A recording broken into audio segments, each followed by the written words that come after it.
First Nations TV, your news first. The Northern Territory's lockdown will end at 1 p.m. today.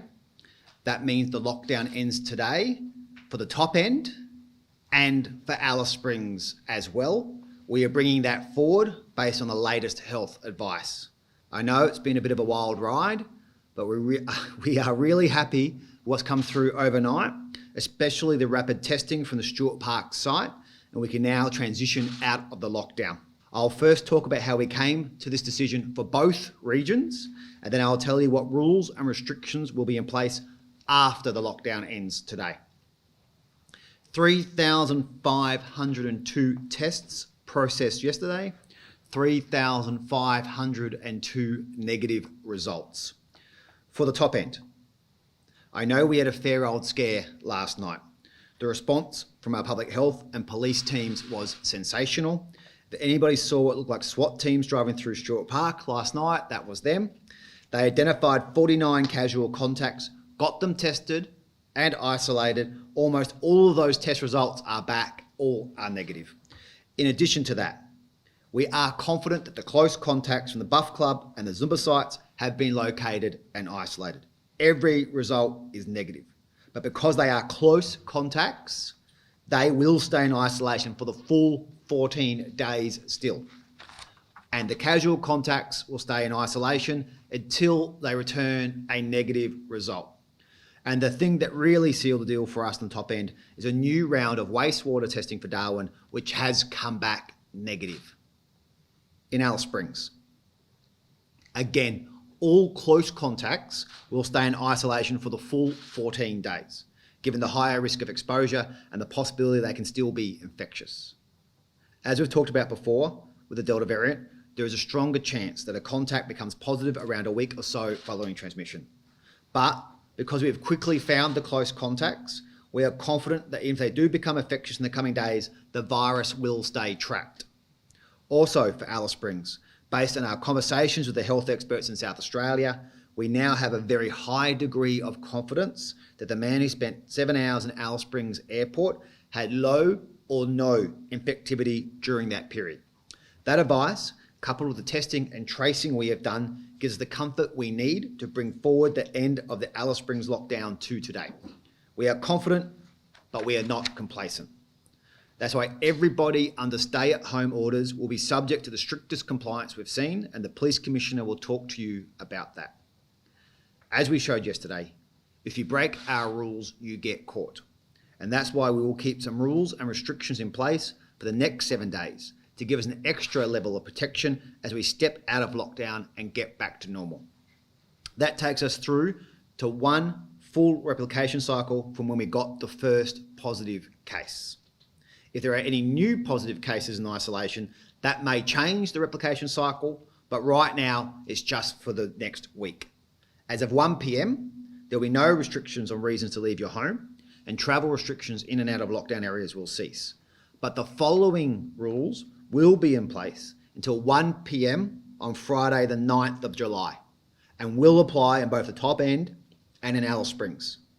They'll also apply to people who've been in these areas during the lockdown, but travel elsewhere in the Territory in the next week. You take the rules with you. First, masks.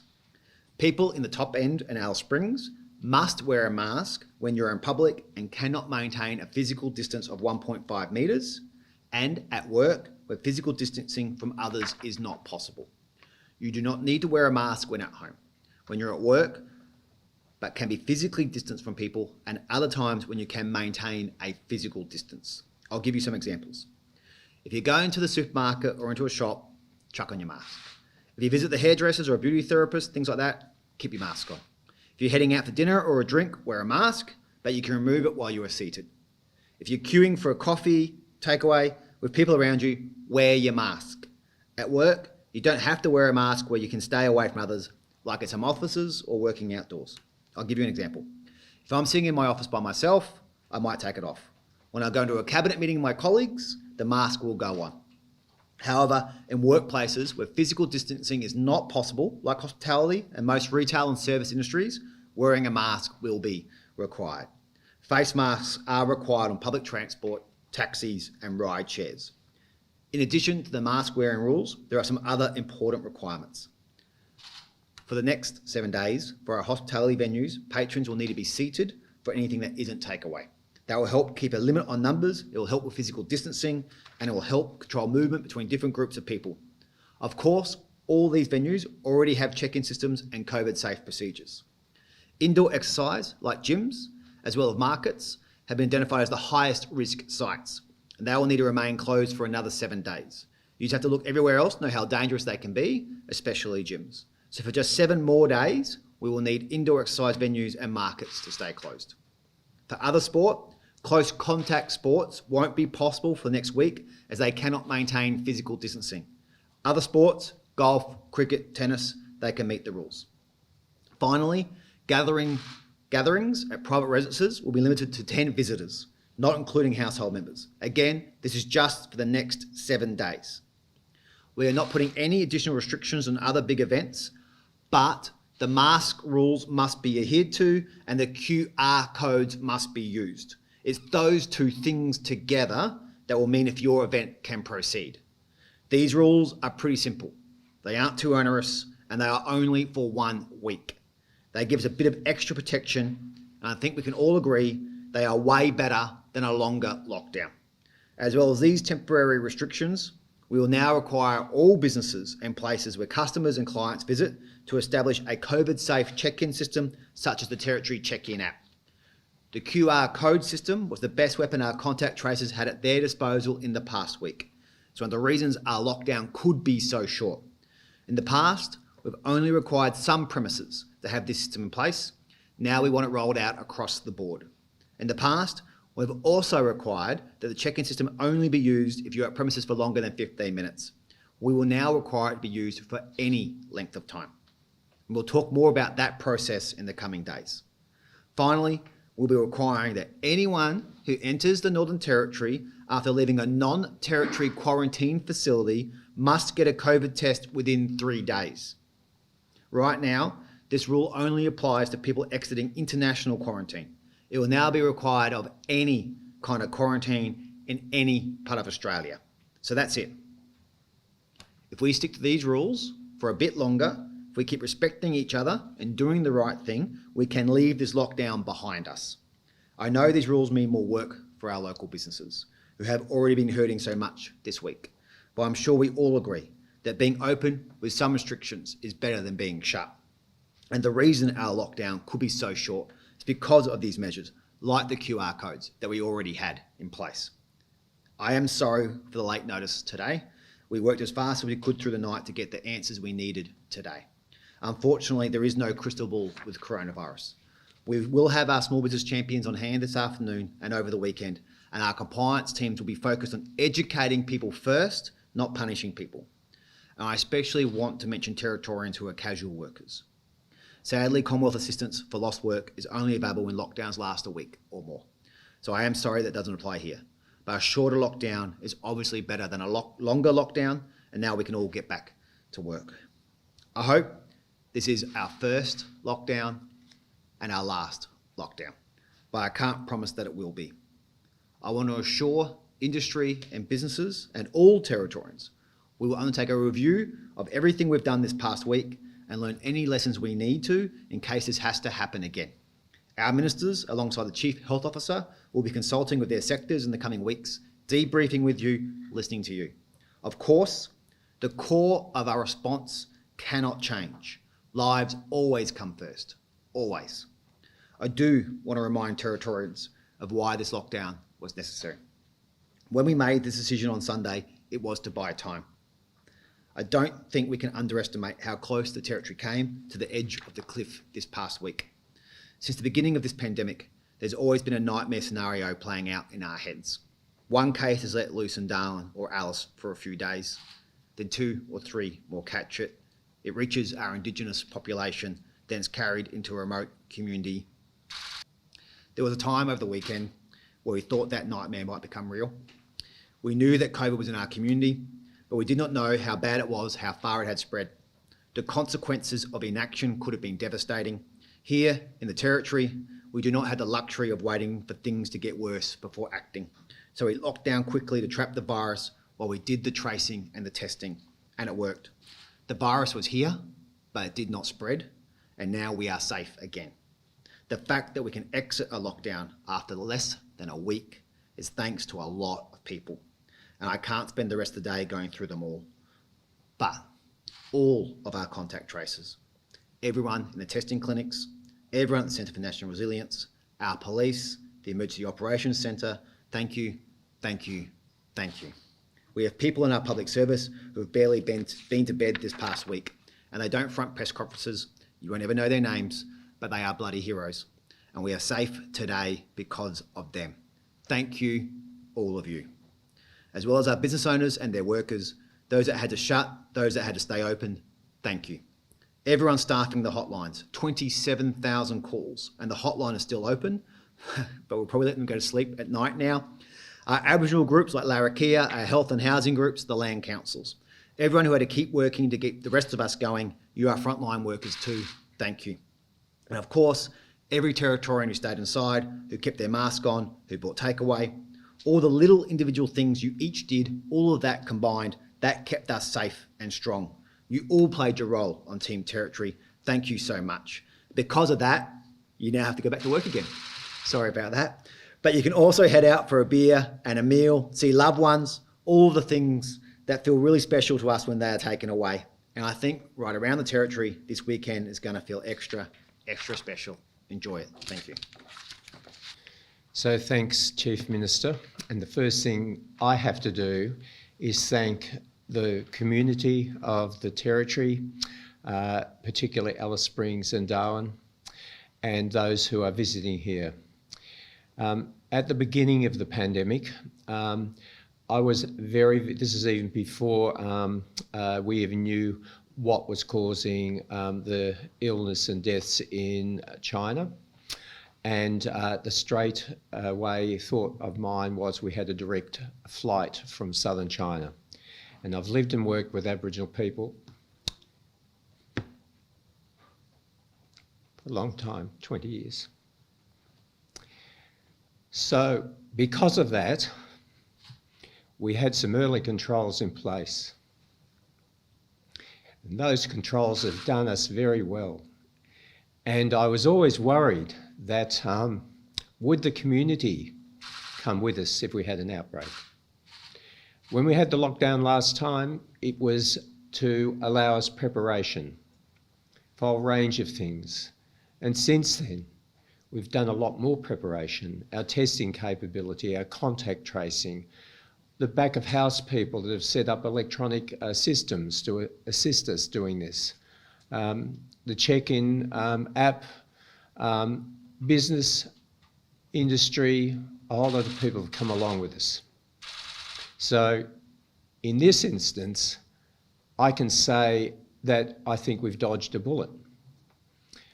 Because of that very early response, which included a lockdown, 2 lockdowns indeed, now we've got the tools to assess whether or not there's any cases here. Wastewater testing importantly of anybody with symptoms, please come forward. And I've described some of those symptoms before. And if in doubt, please get a test. So I want to thank everybody. I want to actually get everybody to enjoy the weekend. Please, the principles of wearing a mask are so important. It's also a reminder of what we talked about a long time ago, and that's physical distancing, but socially connected. And that assists people to remind themselves also to use their hygiene measures. Using of hand sanitizers or soap and water are critical. And please do not go out anywhere if you have any signs that you might have a respiratory infection or even other symptoms. I would say thank you again to the work done in the last few days, including the people who have to draft directions That's an important thing because we've got to get that right. So because this has been done with a lot of speed and haste, forgive us if actually you're confused or you don't quite know. It's better to err on the side of caution and put your mask on. Consider others around you to remind them maybe they need to wear their mask or put it on properly. So enjoy the weekend, enjoy the next week, enjoy the wonderful open spaces across the Territory. And I will keep you informed of any new information, and that new information could mean that there could be another extension of a lockdown. But at the moment, we have confidence, as I've described to you yesterday and other days, about we believe that we have low risk, particularly in Alice Springs, very low risk, and we believe we've got all of the controls in place in the top end. And thank you for coming along the journey with us. I've been known to say I'm calm, and I am, but I was a bit terrified. It's very important that we do maintain a level of brevity in all of this. This is fantastic news, and we've got here through a lot of hard work, but more notably, a whole lot of cooperation. So I do want to personally pay my thanks to the Northern Territory community and also to our media who've been able to keep you so well informed over that journey. It's a partnership that I'm very, very pleased to see and has worked as effectively as it is. I'll talk more about the lifting shortly, but I want to restate what is currently going on across the country and what impact that has on the Northern Territory. Our border checkpoints will remain. There are hotspots across the country. Our arrival processing will continue at the airports. We have to be conscious that we continue to try and mitigate the entry of coronavirus into the Northern Territory.